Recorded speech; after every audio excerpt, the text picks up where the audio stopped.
So a lot of times people jump to conclusions about what they think you know and don't know and all that. Did you hear anything back? I mean, I ain't really worried about it, but it would be nice to deal with y'all on everything instead of have some other contractor, All right. I mean, that would be more work for y'all too. It's not hard. Two of you can do it.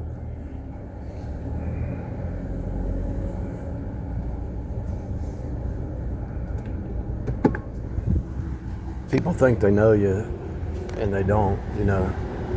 Here's the deal. So, people in your life think they know you because they don't see every aspect of you. I mean, I've been doing plumbing, electrical, heating and air, contract work. I've done landscaping, you name it, I've done it. Roofing work, gutter repair, gutter replacement, flooring, AC install, maintenance on everything, locks, inventing stuff. But the whole time I was learning to do my other skills, I was also going home and studying my Bible every day. And I would listen to it on the radio, like, let's see, on my lunch.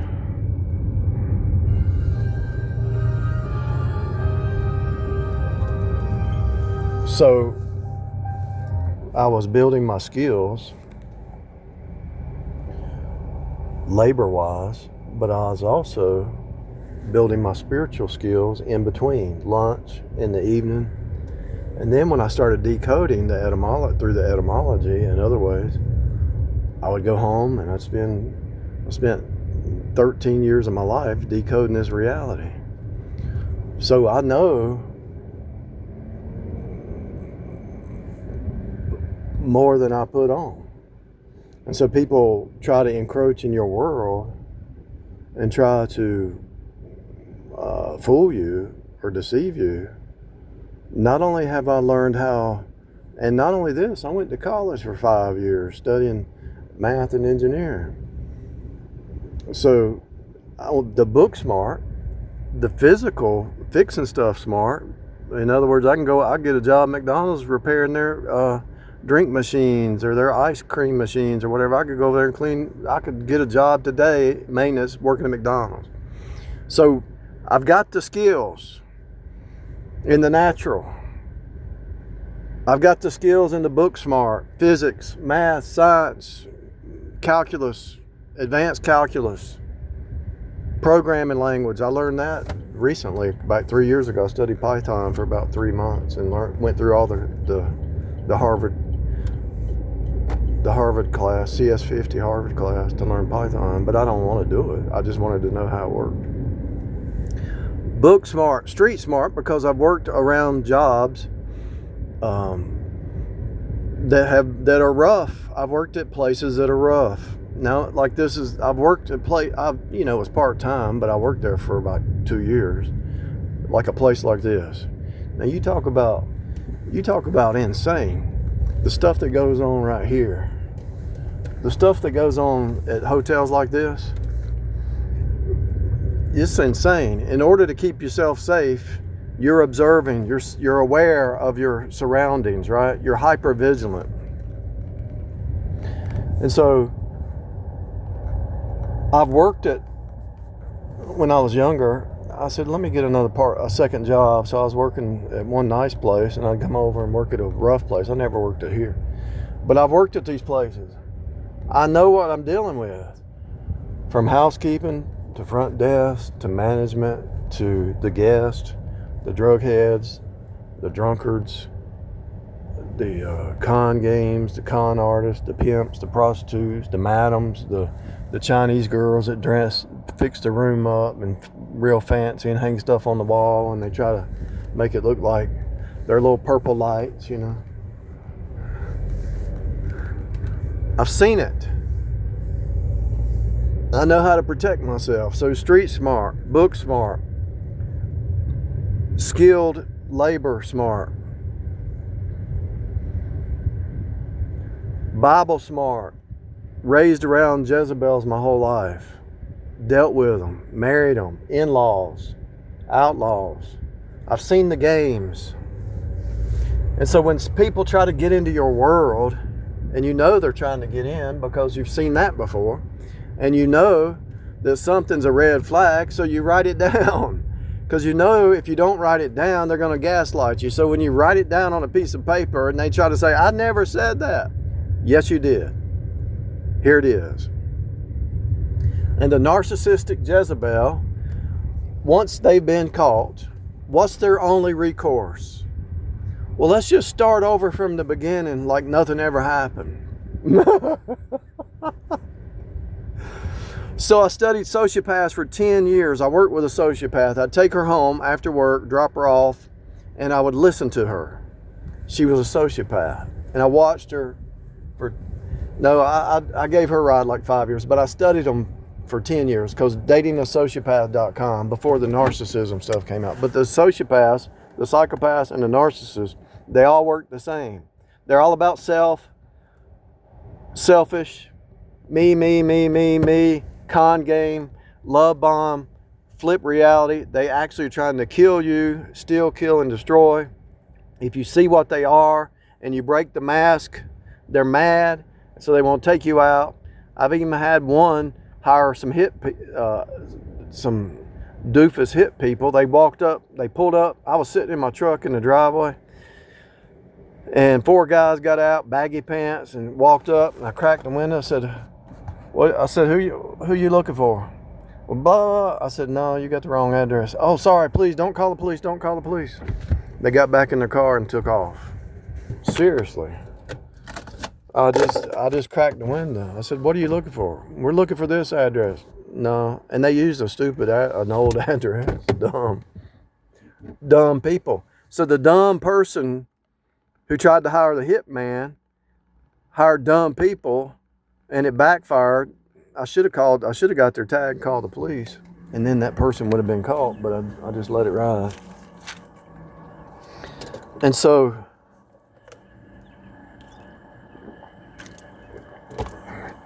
when I was a teenager, me and my dad would take the shotgun, go down to do a turkey shoot.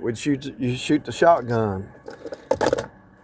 Target practice and pistol in the pistol range, So my point is, they see you online and they see you teaching the Bible and they see how kind you are and how you try to help people. And they look at you thinking you're naive. They think because they're thieves and con artists and Jezebels and Delilahs, they think they can deceive you and catfish.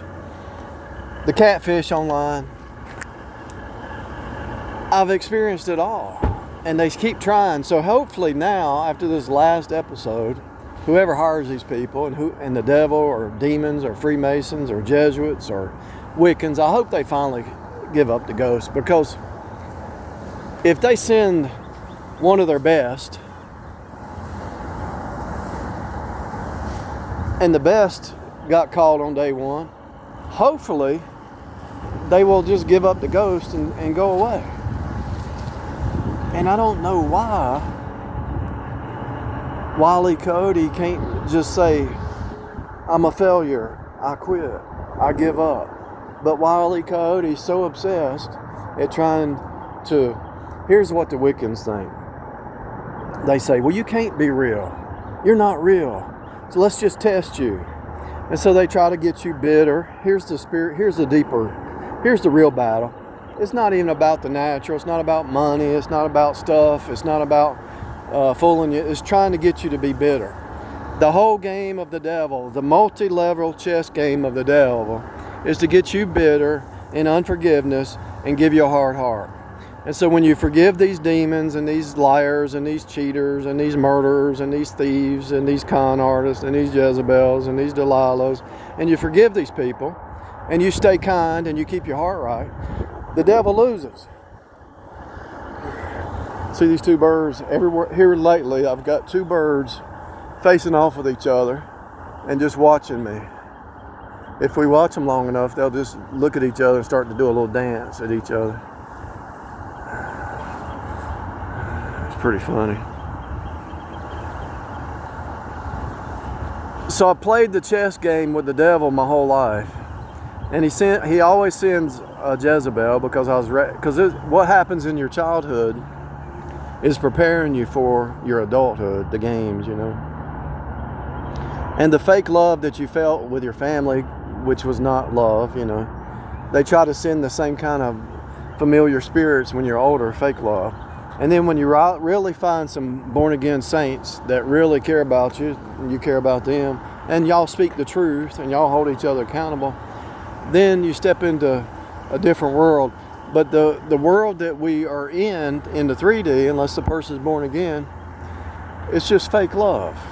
It's fake reality. It's the fake reality bubble. They're really hanging out here. The one's over there and the other one's right here.